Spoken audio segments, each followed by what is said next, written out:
How did this story begin? It started with the sound of a champagne flute shattering on the marble floor, and my husband, the man I sacrificed my career for, screaming in front of his business partners and his parents that I was a cheater. He thought he had me cornered. He forgot that for the last 6 months. I had access to every message he sent and every one he received from his boss. My name is Sarah, and tonight, I was wearing a sapphire blue dress that cost more than my first car. It clung to me like a second skin, a beautiful, suffocating cage. We were at the Imitate Solutions annual gala, held in the largest ballroom of Austin's most ridiculously expensive hotel. The theme was the golden future, and the organizers had taken it literally. Everything was dripping in gold, the towering floral centerpieces, the chargers on the tables. Even the chandeliers seemed to weep golden light. The air was thick with the smell of expensive perfume and the low hum of forced conversation. It was lavish, glittering, and as fake as the smiles everyone wore. I was standing next to my husband, David. He was 40 years old, the golden boy of Innovatech, and tonight was his coronation. He was vibrating with a self-satisfied energy, his hand resting on the small of my back in a gesture that looked possessive to the world, but felt to me like an anchor. He was about to be named Partner of the Year. He had been talking about it for weeks, the culmination of his relentless ambition. And my God, was he ambitious? Our table, the VIP table, was a masterclass in quiet tension. David's parents were seated to my right. Arthur, his father, a man who measured everyone by their net worth, gave me the same polite nod he always did, one that barely acknowledged my existence. His mother, Helen, was worse. She wore her pearls like armor, and her eyes, whenever they swept over me, were filled with a polite, icy disdain. I was, after all, from a normal background. I hadn't gone to the right schools. My family name didn't open any doors, and in her eyes, I was the provincial charity case her brilliant son had inexplicably tied himself to. And then there was Victoria Vance. Victoria, the CEO of Innovatech, sat directly across from David. At 45, she was a force of nature, sharp, impeccably dressed, and radiating an authority that silenced rooms. She was also, as I had known for 6 agonizing months, sleeping with my husband. She was blatant about it, in the way only truly powerful people can be. Her hand found his forearm when she laughed at something he said, her fingers lingering just a second too long. When she leaned in to speak to him, her voice a low purr. Her eyes held his in a way that was far from professional. The rest of the table, including David's parents, pretended not to see it. It was the unspoken rule of this world. Success forgives everything. I kept the smile cemented on my face. The same smile I had practiced in the mirror for years, the supportive wife, the silent partner. Inside, my stomach was a cold knot of dread. I wasn't just watching a performance tonight. I was the props department. I knew this was all a meticulously constructed play, designed to celebrate the man who was systematically destroying me, but I was no longer an ignorant member of the audience. I had read the script. The CEO, Victoria, finally stepped up to the main podium. The lights dimmed, and a spotlight found her. "And now," she said, her voice amplified throughout the silent hall, "the award for Partner of the Year. This is for someone who embodies innovation, dedication, and an unwavering commitment to our future." She paused for dramatic effect. David Miller. The room erupted in applause. David kissed me, a quick, dry peck on the cheek that was purely for the cameras, and strode toward the stage. He looked magnificent under the lights, his suit tailored to perfection, his smile wide and confident. He took the heavy crystal award from Victoria, and they shared a look so intimate, so full of shared secrets. It made me want to vomit. He cleared his throat. Thank you. Everyone. His voice was warm, charismatic. He was born for this. This is an incredible honor. I have to thank the board, and of course, I have to thank our visionary CEO, Victoria. He turned to her. Victoria, your mentorship has been transformative. You pushed me to be better, to reach higher, and I am eternally grateful for your guidance. I watched them smile at each other. Guidance. That's what they were calling it. Then, he turned his gaze to our table, to me. And finally, I have to thank my incredible wife, Sarah. The spotlight swung, catching me in its glare. I felt hundreds of eyes on me as I forced my smile to widen. She is the rock of our family. This, he said, gesturing with his award, would not be possible without her silent sacrifice. She's the one who keeps our home running, who has put her own ambitions aside so that I could chase mine. Thank you, darling. This is for us. The applause started again, polite and warm, for the supportive wife. Silent sacrifice.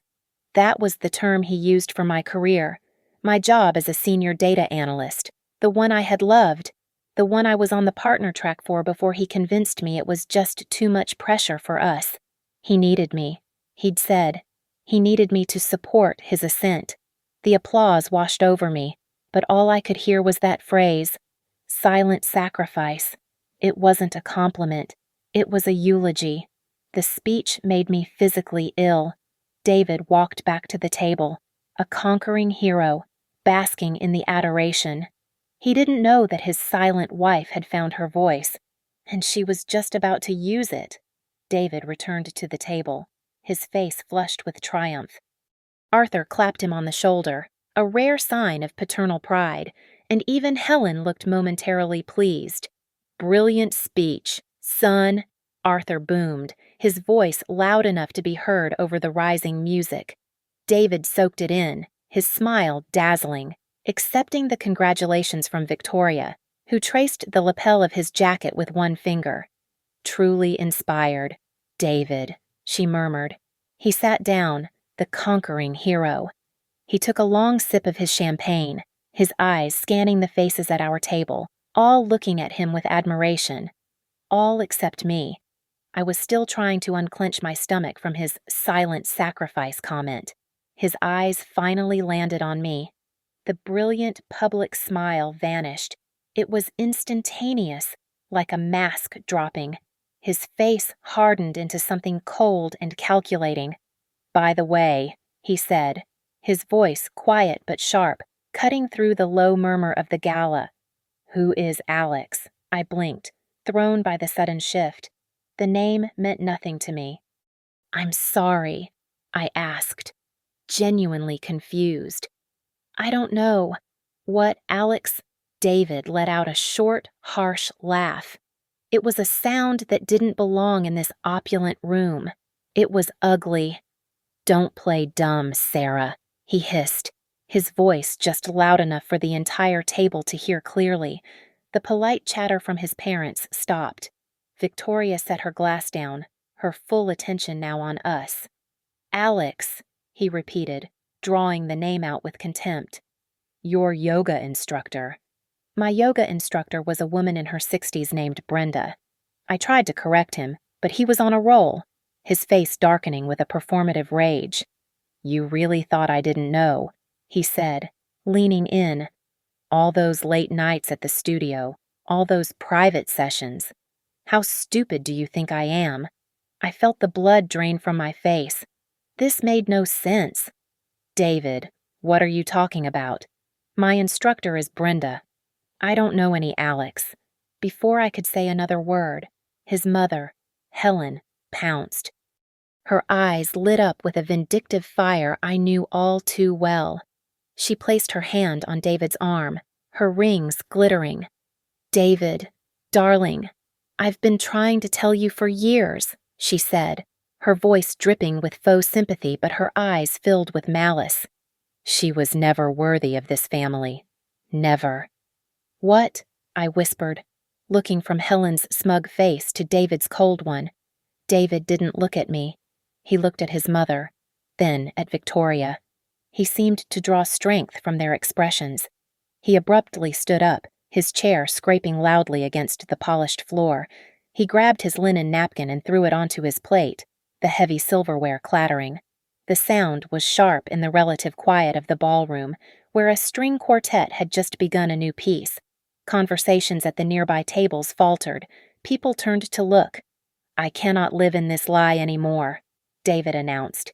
His voice was no longer a hiss. It was a projection, aimed at the entire room. He was on stage again. "I just accepted an award for integrity," he shouted, pointing at the crystal trophy on the table. "For honesty, and I come back to my table to find I am married to a liar." A collective, audible gasp went through the room. The string quartet stopped playing, the last note hanging in the air like a question. Every eye in that massive ballroom, hundreds of them, swiveled and locked onto me. I was pinned in my seat, the beam of their collective judgment a physical weight. "My wife," David continued, his voice shaking with manufactured pain, his hand gesturing toward me, "has been cheating on me." The silence that followed was absolute. It was a vacuum, sucking all the air and warmth out of the room. I looked around the table. Arthur looked stunned, his face pale and slack-jawed. Helen, however, was watching me with a look of pure, unadulterated triumph, a small, cruel smile on her lips.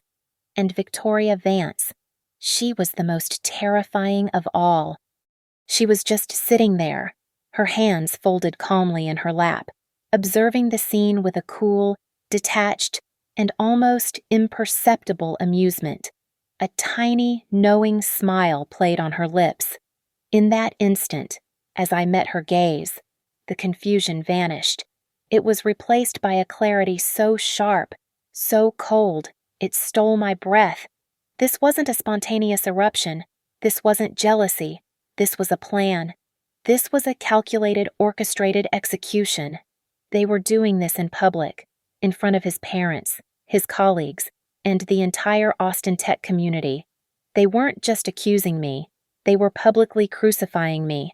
They were painting me as the villain, the unfaithful wife, right at the moment of his greatest triumph. They were setting a narrative, seizing control of the story. They were trying to ruin me first. They thought I would crumble.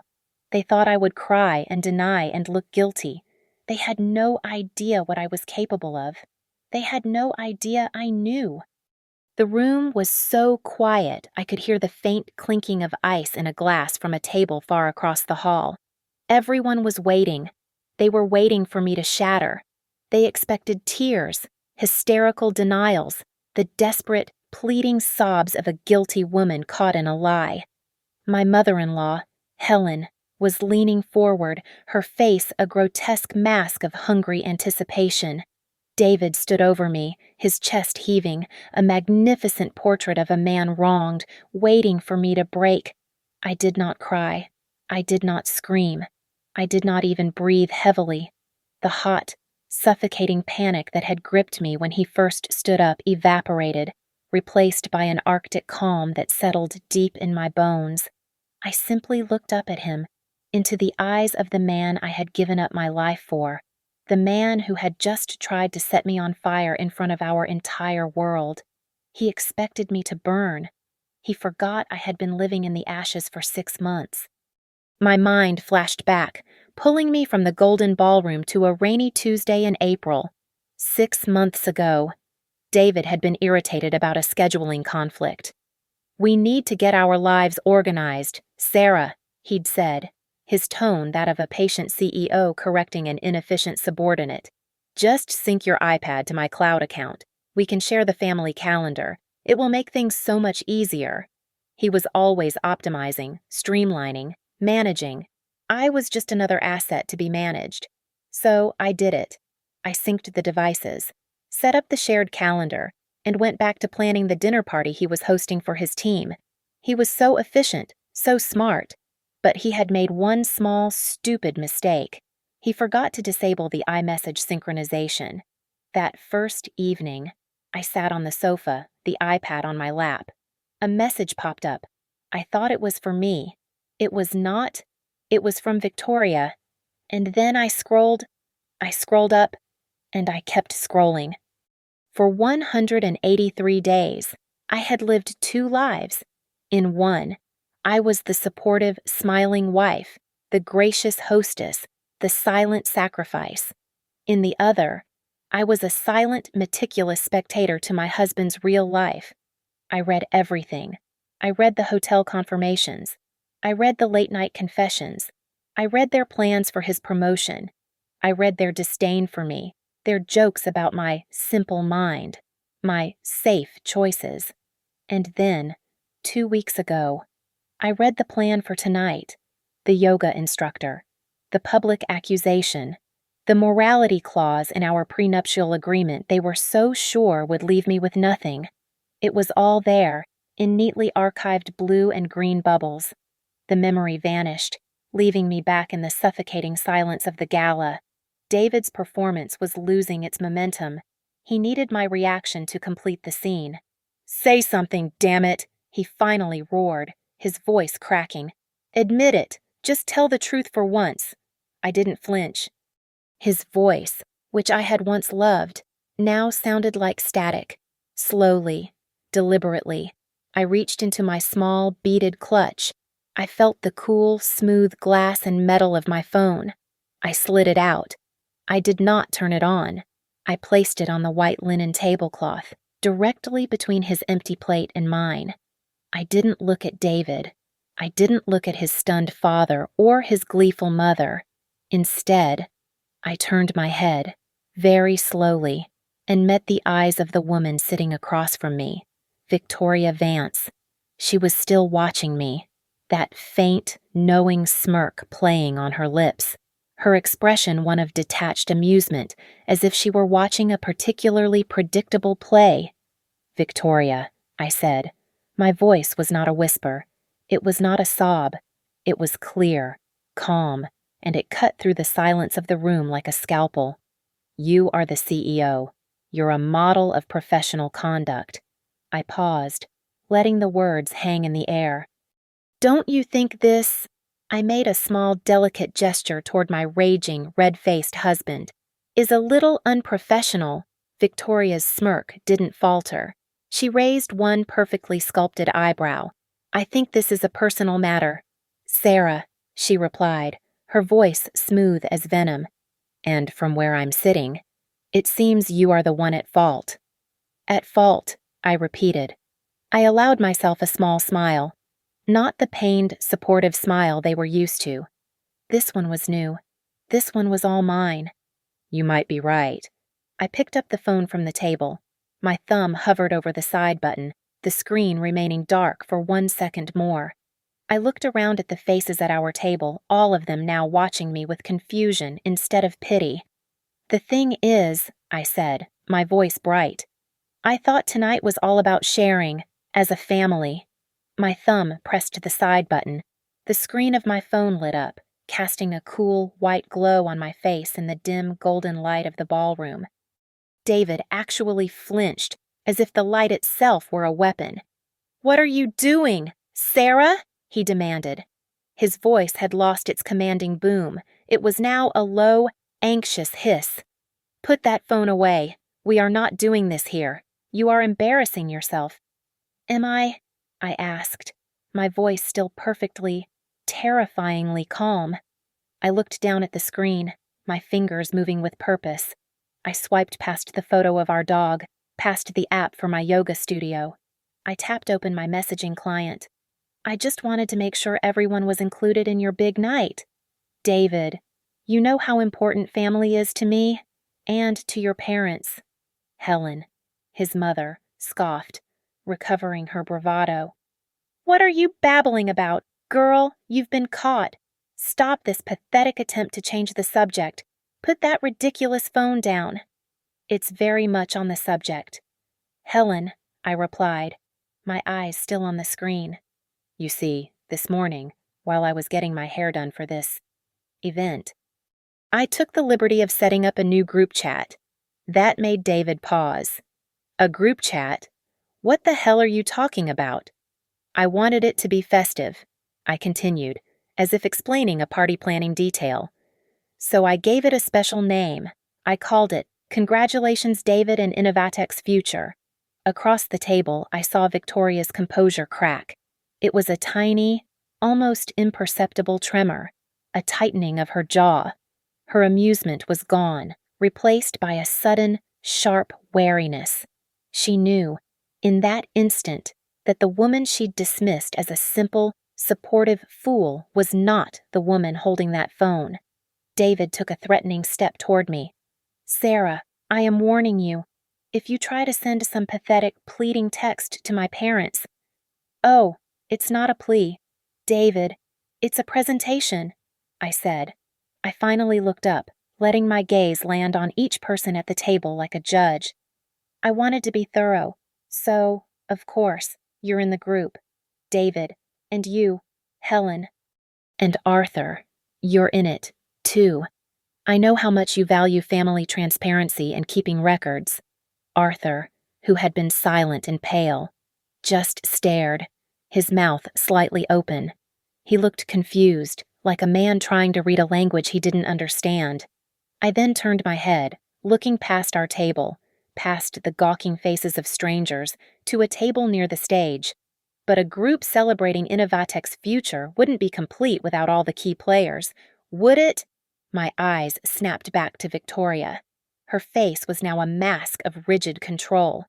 So, Victoria, I made sure to add your husband. The gasp that Helen let out was strangled. David's face went from red with anger to a sickly mottled white. Victoria, however, went perfectly still. Her husband, Michael Vance, was a notoriously private, incredibly powerful venture capitalist, a man known for his ruthless efficiency and his zero-tolerance policy for public scandal. You wouldn't, Victoria whispered. It was not a statement. It was a plea. And, I continued, my voice projecting slightly, I felt it was only right to include some corporate oversight. Mr. Harrison and Ms. Albright, the two senior board members sitting over at table 3. I added them as well. They should be looped in on all major company developments.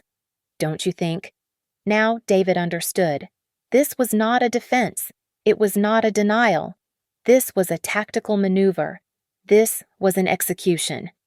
Sarah, he said, and the name was a choked, desperate sound. Stop. Just stop. What the hell are you doing? You asked me who Alex was. I replied, my tone light, my fingers tapping on the screen. I thought it was only fair to respond.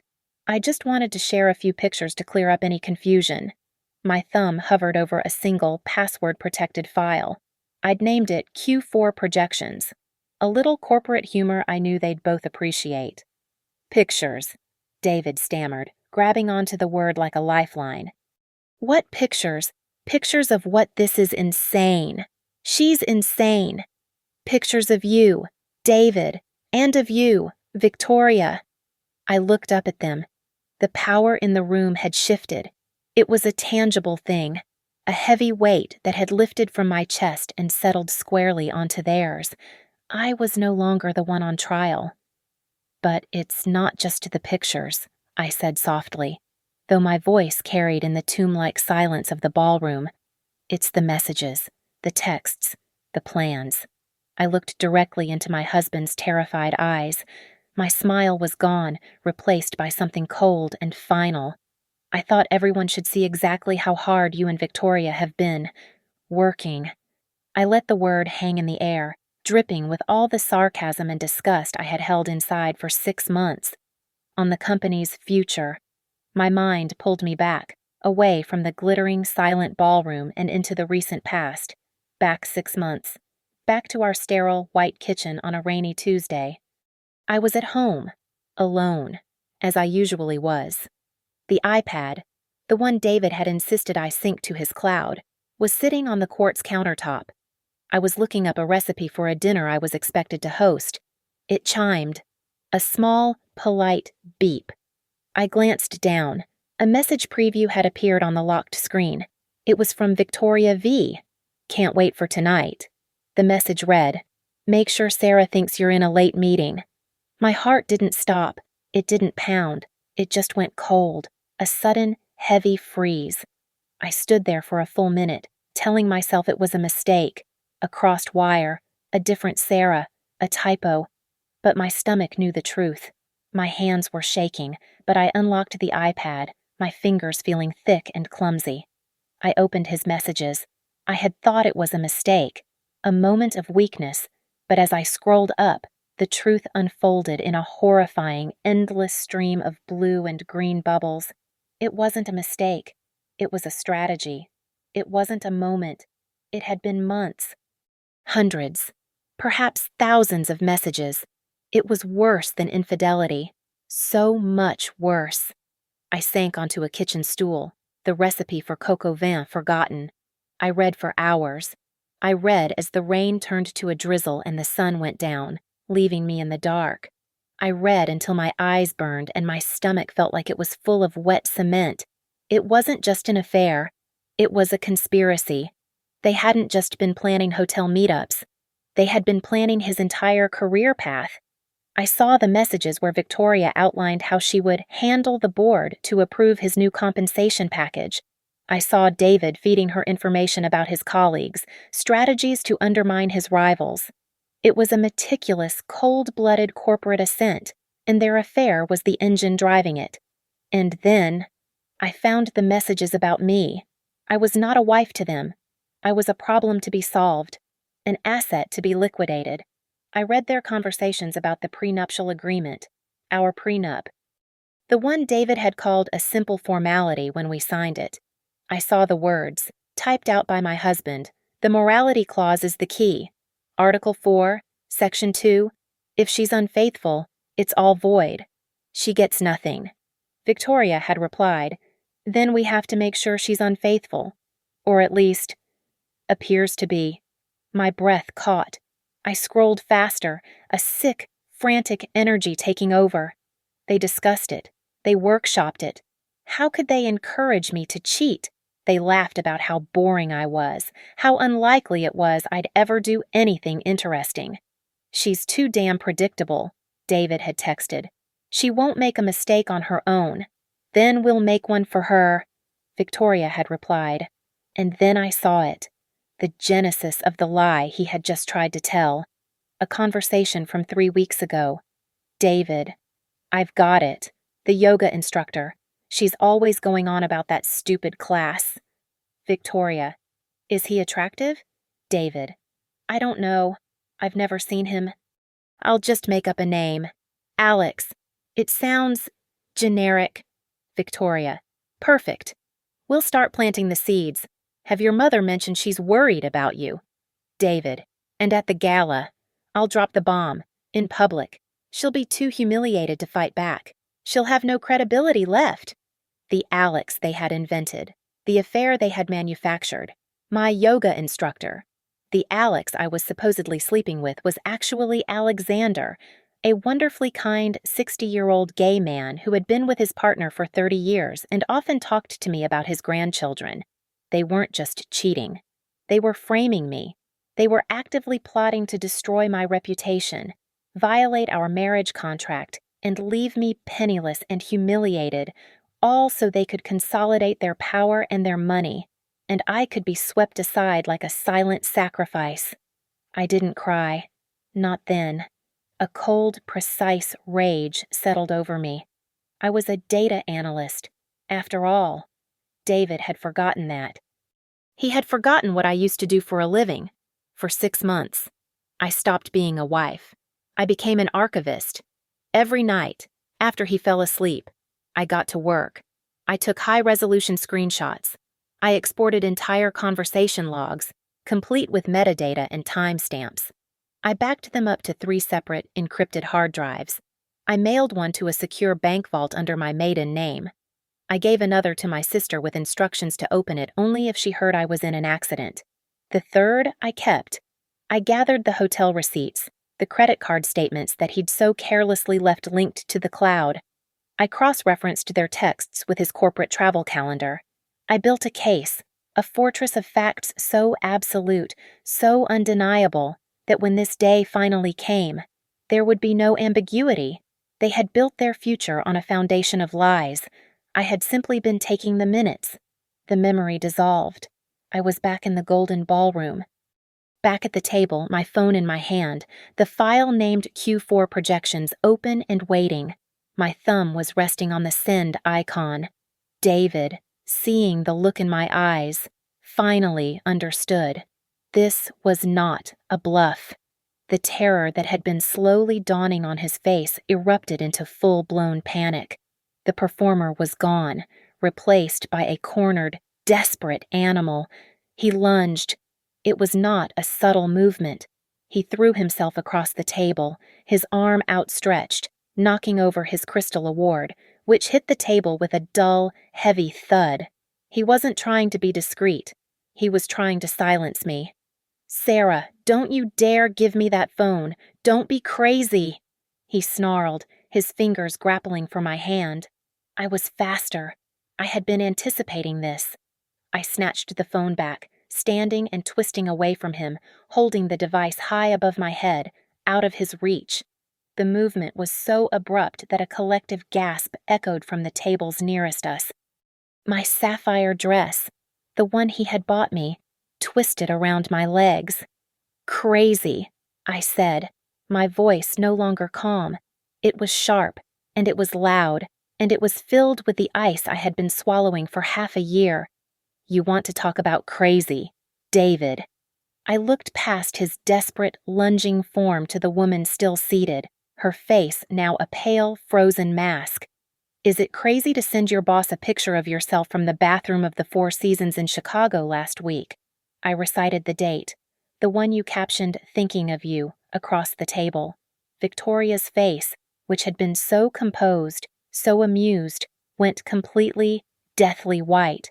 Her blood seemed to vanish, leaving her skin the color of ash. Her mouth opened slightly, but no sound came out. She knew the picture. She had replied to it. David froze, his arm still in the air. You're lying." "Am I?" I snapped back, my gaze locking onto him. "Or is it crazier to plan, in meticulous detail, how to frame your wife for adultery?" I was almost shouting now, and I didn't care. The entire room was my audience. "Is it crazy to plot to destroy me with a lie, to activate a morality clause, all so you could avoid splitting the assets you and I built together for 15 years?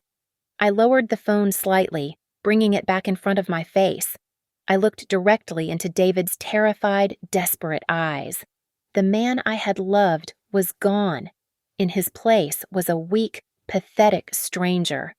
"You accused me of cheating," I said, my voice dropping back into that cold, clear, scalpel-like tone. I let the accusation hang in the dead silent air of the ballroom. I let everyone hear it one last time. "I'm sending it." His eyes widened. "Sarah, no, please, don't, please." My thumb, which had been hovering over the glowing green send button, pressed down. There was a faint, tactile click, the digital sound of a world ending. 1 second. The universe seemed to hold its breath. The silence in the ballroom was absolute. It was a perfect, crystalline vacuum. I could hear my own heart, a slow, heavy drum in my ears. I could see the terror on David's face, the denial on Victoria's. I could see Helen, my mother-in-law, her face a mask of utter confusion, not yet understanding what was happening. And then it began. It was not one sound. It was a symphony of destruction, played out in perfect digital unison. A sharp, electronic beep erupted from David's pocket. Simultaneously, a bip sounded from Helen's pearl-encrusted clutch on the table. Bip from Arthur's suit jacket. Bip from Victoria's tiny designer handbag. Across the room, from table 3, 2 more distinct bips rang out from the purses and pockets of the board members, and then, from another table, a louder, more aggressive bip, bip, bip from the phone of Michael Vance, Victoria's powerful, unsuspecting husband. Every head in that room turned, following the sounds. The message had been delivered. The archive was open. The bomb had detonated. It started in fragments. A confused murmur rippled through the ballroom as people at other tables, who had only seen David's performance, tried to understand the strange series of beeps. At our table, it was Helen who reacted first. She was always the most impatient, the one who couldn't stand being out of the loop. Her face, which had been frozen in confusion, turned back to its default setting annoyance. "What on earth is this nonsense?" she muttered, fumbling with the clasp of her pearl handbag. "David, what did she do? Why don't you see for yourself?" "Helen," I suggested, my voice helpful. She finally fished out her phone. She unlocked the screen, her eyes narrowed in suspicion. She tapped the notification for the group chat. Her eyes scanned the first message. It was one of the pictures, the one David had sent from the hotel bathroom in Chicago, captioned, "Wish you were here instead of her." Helen's face wrinkled in pure, unadulterated disgust. "David, it's vulgar. Keep scrolling, Helen," I said. "It gets better." She scrolled. Her eyes flicked across the screen, reading the messages of their affair. And then I watched her find the one I had placed near the top, the one I knew she would care about. The message from David to Victoria, dated just 2 months ago. I knew the text by heart. "Helen is driving me insane. She's threatening to interfere with the new partnership allocations. As soon as we get this Sarah thing handled and the prenup is void, we need to figure out a way to get her retired. I'm serious. We look into having her declared incompetent. I want her power of attorney." Helen's breath stopped. It wasn't a gasp. It was a complete cessation of air. Her heavily lipsticked mouth opened, then closed. She read the message again, and a third time. The ruddy, angry color drained from her face, leaving behind a sallow, grayish putty. The look of triumph, the smugness, all of it evaporated, replaced by a look of such profound, sickening betrayal that it was almost pitiful. "David," she whispered. It was a tiny, frail sound. She wasn't looking at him. She was staring at the screen. "David, what is this?" Her hand, the one covered in the heavy gold and diamond rings she was so proud of, began to tremble violently. And then, as if the phone had suddenly burst into flames, she dropped it. It clattered onto the marble floor, the screen shattering. She didn't even look down. She just stared at her son. Arthur, her husband, was a different animal. He had been watching his wife's reaction with a furrowed brow. He looked at her shattered phone, then at his own, which was buzzing on the table. He was a numbers man. He was not interested in vulgar pictures or family drama. He picked up his phone, his expression one of irritation. He scrolled past the affair. He scrolled past the family insults. He went, as I knew he would, straight to the attachments, the files I had labeled financials and R&D budgets. He opened the spreadsheet I had created, the one that cross-referenced David's texts with Victoria against Innovatech's quarterly expense reports. He saw the conversations. He saw the line items. He saw the discussion of how to cleverly divert funds from the research and development budget into a new, unnamed consulting firm in the Cayman Islands, a firm I had already traced, a firm whose sole beneficiary was David Miller. Arthur's face did not go pale. It went a deep, dark, apoplectic red. This was not an affair. This was theft. This was his son, his own flesh and blood, colluding with his mistress to steal from the company he had helped fund. "The Cayman account!" Arthur's voice was a low, guttural growl, vibrating with a rage that was far more terrifying than David's performative shouting. That was you." David, who was still frozen, staring at my phone, couldn't speak. At table 3, the reaction was colder and faster. Mr. Harrison and Ms. Albright, the 2 board members, were not processing emotional betrayal. They were processing a corporate crisis. They read with the speed of lawyers scanning a contract. They saw the affair, a clear violation of Victoria's CEO contract and a massive sexual harassment liability. But then, like Arthur, they saw the rest. They saw the fraud. They saw the explicit discussion of massaging the quarterly reports to inflate the stock price before David's partnership was announced. They were reading clear-cut, unambiguous evidence of securities fraud sent to them by the wife of the man who had just committed it. Harrison stood up. Albright stood up. They looked at each other, a silent, grim understanding passing between them. The gala was over. The emergency meeting was about to begin, but the real nexus of the explosion was at table 1. Michael Vance, Victoria's husband, a ruthless, quiet investor who had built a media empire. He was sitting perfectly still, scrolling through his phone with a terrifying, methodical calm. He read about his wife's affair. I could see the muscle in his jaw clench, but that wasn't what held his attention. He, too, had a special section I had prepared just for him, the one where Victoria and David discussed him. Michael is getting sentimental. Victoria had texted to David just last week. He's resisting the merger. He still thinks his little media company is separate from my tech world. David's reply, we just need to force his hand. A vote of no confidence from his own board. I can get my father to start the whispers. Victoria's reply was the kill shot. Don't worry. Once this deal is done and your partnership is secure, we'll absorb his assets. He's old news. Darling, we are the future. We'll strip his company for parts and he'll be too busy with his golf game to even notice. I watched Michael Vance read this. He didn't drop his phone. He didn't turn red. He read the message twice. Then he carefully, slowly, placed his phone face down on the table. He picked up his white linen napkin, folded it with precision, and set it beside his plate. Then, he stood up. He was a tall, imposing man, and he cast a long shadow. The room, which had been buzzing with 1,000 confused whispers, went silent again, watching him. He didn't look at his wife. He looked at David. And then he began to walk. He crossed the floor, his steps slow, measured, and echoing in the silence, heading directly toward our table. The facade, the glittering, golden pretense of the evening, had not just cracked. It had been atomized. The room was no longer filled with polite murmurs, but a stunned, absolute silence as Michael Vance, Victoria's husband, completed his long, slow walk to our table. Victoria saw him coming.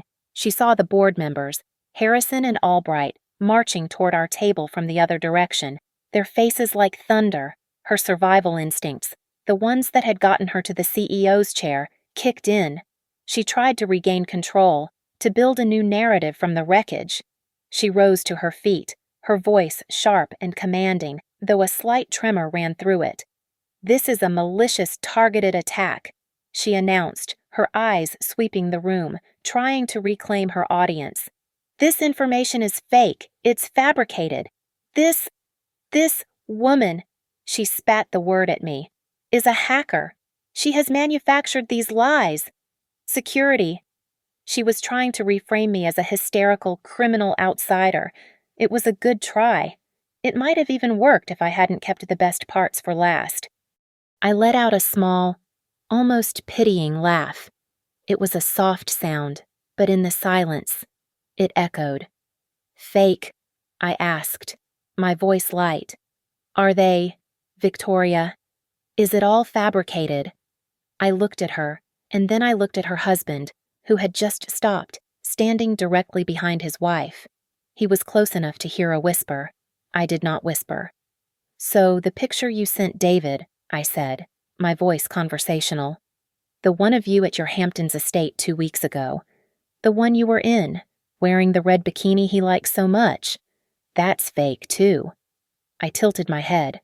The one you sent while you were telling your husband you were at an all-female leadership conference in Boston. Is that the fabricated one? Michael Vance's head, which had been facing me, turned, very slowly, to look at the back of his wife's head. He didn't need to see his phone. He had just heard the confirmation he needed. Victoria, he said, His voice was not loud. It was soft, almost gentle. And it was the most terrifying sound I had ever heard. It was the sound of a judge passing a sentence. Victoria froze, her back still to him. She didn't turn around. She couldn't. She had been caught between the two forces she had tried to play her husband and her lover, David, seeing his partner in crime fatally wounded, seeing his father's face contorted with a rage he had never witnessed, seeing his mother a trembling, gray-faced wreck, finally turned his desperation on me. The rage was gone, replaced by a pathetic, pleading terror.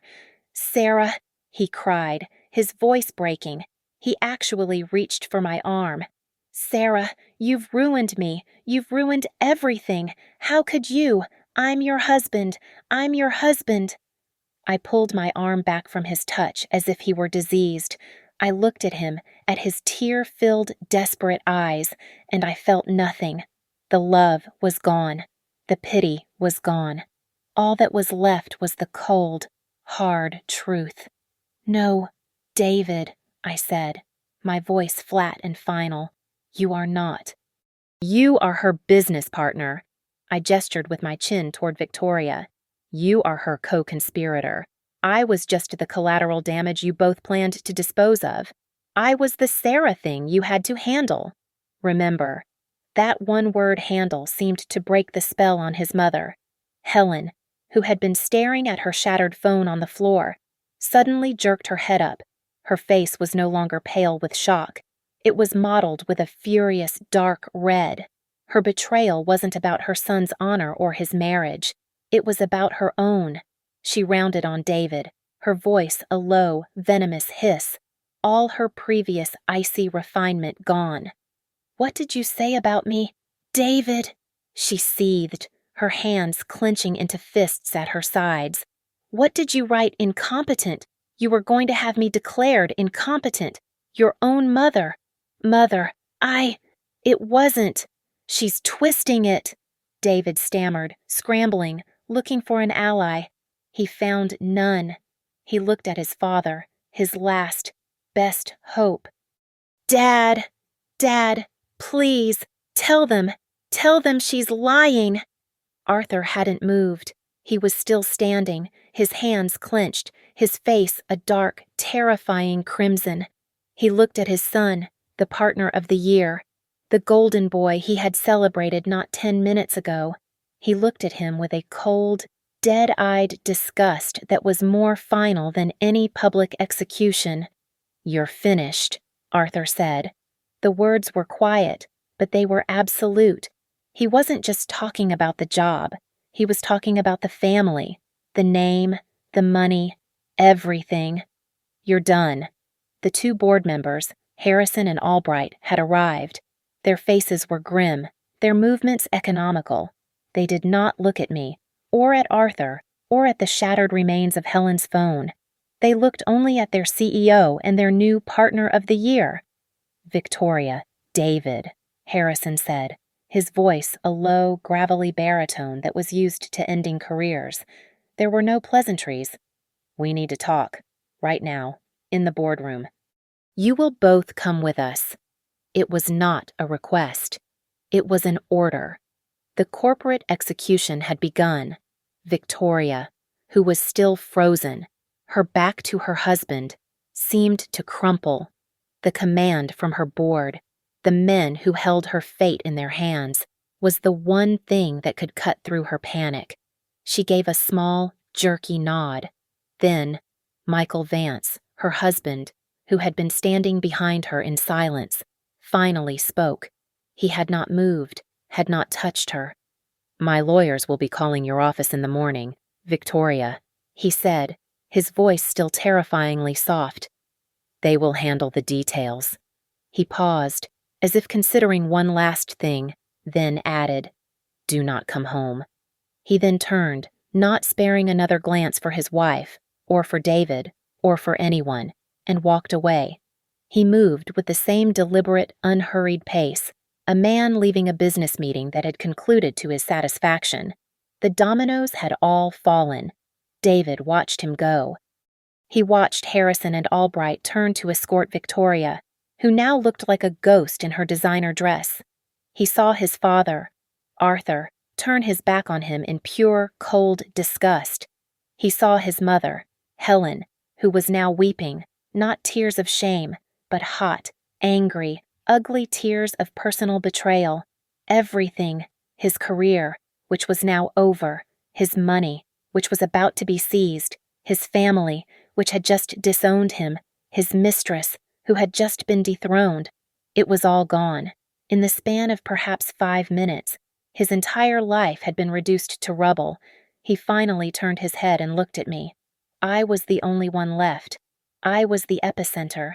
His face was a pathetic mask of complete, uncomprehending ruin. The bravado, the arrogance, the charisma, it was all gone, stripped away, leaving only the weak, hollow man I had been sleeping next to for years. "Why?" he whispered.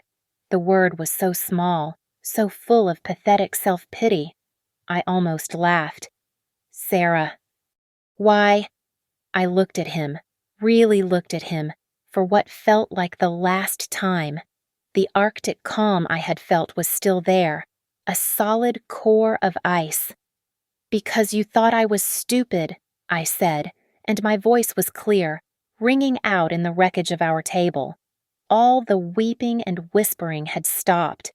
Everyone was listening to me. "You thought my silent sacrifice was weakness," I continued, my eyes holding his. "You thought it was a personality trait, not a choice. You thought I was your loyal, simple-minded, supportive prop, and that I would just cry. You thought I would cry and make a scene and then go home and you would deal with me later." I let my gaze sweep over the table, over the shattered glass, the spilled champagne, the crystal award lying on its side like a tombstone. I looked at Arthur and Helen. "You all built this entire glittering golden empire. You built it on lies. On secret accounts, on backroom deals, on casual cruelty, and on the bones of people you deemed unworthy." I met David's eyes again. I gave a small, delicate shrug, a gesture so casual it was brutal. "I just provided the meeting minutes." A desperate, guttural sound came from David's throat. He was trying to find a word, any word, to stop this. He was like a man who had already fallen off the cliff, trying to grab a cloud. But, he stammered, his hand reaching out, not to me, but to the empty space between us. "But we, the family, Sarah, the family." He was trying to appeal to the one thing he had just finished destroying, the family he had insulted, plotted against, and used as a shield. I cut him off. The last thread of our connection snapped. "You destroyed this family, David," I said, my voice as cold and sharp as the shard of glass on the floor. "You destroyed it all. You did it the very first time you hit send on the first message. The rest was just paperwork." 2 uniformed hotel security guards were now moving briskly through the crowd, their earpieces in, their faces set. They weren't heading for me. They were heading for the table, summoned, no doubt, by Mr. Harrison on his phone. The scene I was leaving behind was a tableau of ruin. Victoria and David were at the center of a shrinking circle of accusers. Harrison and Albright, the board members, were on one side, already talking about containment and fiduciary duty. Arthur was standing over his son, his face a mask of cold fury, while Helen had finally collapsed into a chair, her sobs now just ugly, gasping sounds of rage and loss. Their fight, the legal, financial, and personal war, was just beginning. Mine was over. I stood up. My legs felt surprisingly steady. I calmly reached down and smoothed the front of my sapphire blue dress, the expensive costume I would never wear again. My movements were slow, deliberate. I was not fleeing. I was making a statement. My eyes met Arthur's one last time. He looked broken, an old man who had just seen his legacy, his son, and his company implode. I felt a fleeting, fractional moment of pity, not for him, but for the principle of the thing. I let it pass. "Arthur," I said, my voice cutting through the noise. He looked up, his eyes bloodshot. "One more thing. That file I sent, the Q4 projections. It's a comprehensive data set." He just stared, uncomprehending. "So comprehensive," I clarified, "that I felt it would be irresponsible not to share it. A copy was automatically sent to the Internal Revenue Service and the Securities and Exchange Commission exactly 5 minutes ago. They are very interested in offshore consulting firms and massaged quarterly reports. Good luck." His face, which had been red with rage, went the color of old paper. That was the final twist. This wasn't just a messy divorce. It wasn't just a corporate scandal. I had delivered them, bound and gagged, to the federal government. This was not personal revenge. This was legal annihilation. I didn't need to scream. I didn't need to cry. I had already won, 6 months ago, in a dark kitchen, with a synchronized iPad. I turned and picked up my small, beaded clutch from the table. A hand shot out and grabbed my wrist. It was David. His grip was weak, pathetic. His face was streaked with tears, his eyes wide and vacant with shock. "You can't," he whispered, his voice hoarse. You can't just leave. Sarah, you can't just walk away." I looked down at his hand on my arm, then back up to his face. I didn't pull away. I simply looked at him, not with anger, not with hatred, but with a kind of distant, clinical pity. He was a bug in amber, a problem that had been solved. "You accused me of cheating," I said, my voice flat, stating a simple, unassailable fact. "I just sent your messages to the family." I slipped my wrist from his limp fingers. He didn't have the strength to hold on. I turned my back on him, on all of them. I started to walk. My heels clicked, loud and steady, on the marble floor. I walked past the other tables, past the sea of hundreds of stunned, silent faces, all turned to watch me. I didn't look at any of them. I kept my head high, my shoulders back. As I neared the grand arched exit of the ballroom, the silence behind me finally broke. The shouting started. It was Helen, screaming at David. It was Arthur, roaring at the board members. It was Victoria, finally finding her voice in a hysterical, terrified shriek. It was the most beautiful sound in the world. I walked through the lobby, past the golden-themed decorations, and pushed open the heavy glass doors. The cool, fresh Texas night air hit my face, a clean, sudden shock. It smelled of rain and freedom. I stood on the pavement, took a deep, shuddering breath, and for the first time in 15 years, I was completely and finally on my own. Thank you so much for listening to my story. Where are you tuning in from? I'd love to hear your thoughts in the comments so we can all connect. Please subscribe to Lily Revenge Stories, like this video, and give that hype button a press to help this story reach even more people who need to hear it.